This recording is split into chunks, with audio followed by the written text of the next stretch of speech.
Sounds like folks are sort of really ready and hungry to start talking about equity concepts and to put pen to paper around it. And so, how would you sort of characterize how ready the sort of EMS community, the workforce is to tackle some of these conversations and look at this and maybe do things differently than they did before because we might be tracking things differently or looking at different outcomes? Or how ready do you think folks really are in California to do this? I think we're ready, right? What I am hearing, and there are certainly EMS providers that are further along than EMSA in this work, which is so exciting. And I can't wait to bring them in and hear their lessons learned and how they're looking at the data and how they're, doing their analysis and their methodology, right?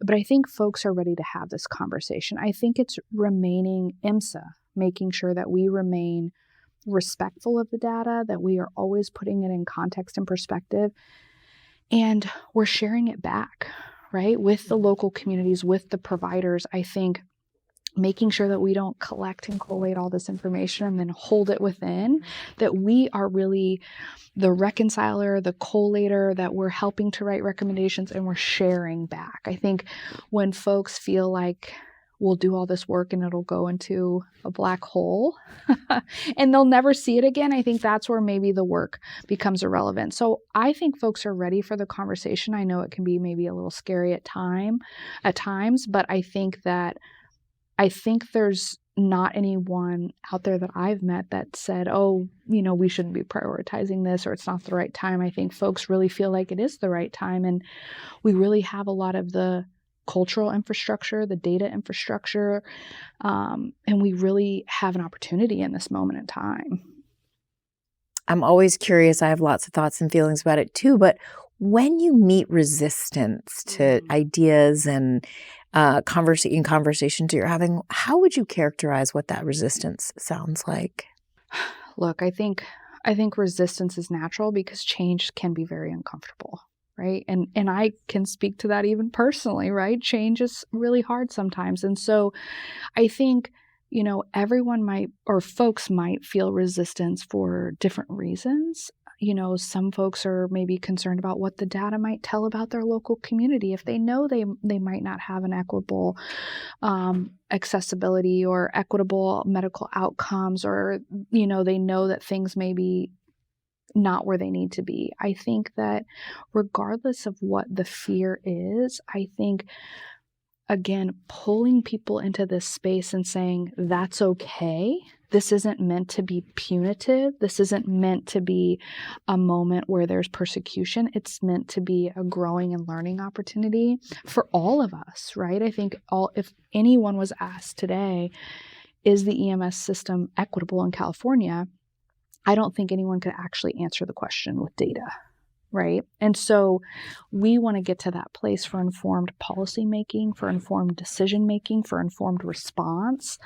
But in no way is that change meant to create persecution or punitive. It's meant to set benchmarks so we can help, so we can close the gaps that we see. So my hope is throughout this process of, regardless what that fear is, we're pulling people in, not pushing people away. I would love to know more too. Just, I think I know that you guys have been out there really collaborating with some folks who are maybe further along in this work. And have you been hearing some of that narrative, right, around fears and what that is that you hear? How do we learn from each other in this space? Yeah, we've definitely, we try as much as possible to sort of get out there and spend time with folks who are working in the LEMSAs, working in community-based organizations that are advocating for change in their local communities. We spend a lot of time with researchers and who are doing EMS research-based work. I think some of what we hear, which I think is just such a natural reaction to what we sort of mentioned earlier about the systems, in theory, treat people equally, which, as we know, is a little bit different from equity.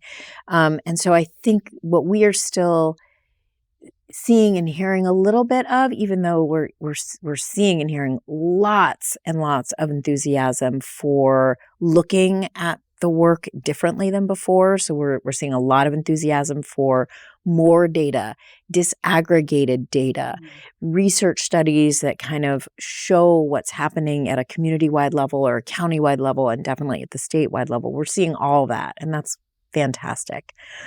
And then sometimes we also hear messages about, well, we treat everyone the same, right? That because we have practices and protocols in place, every encounter should meet that same standard.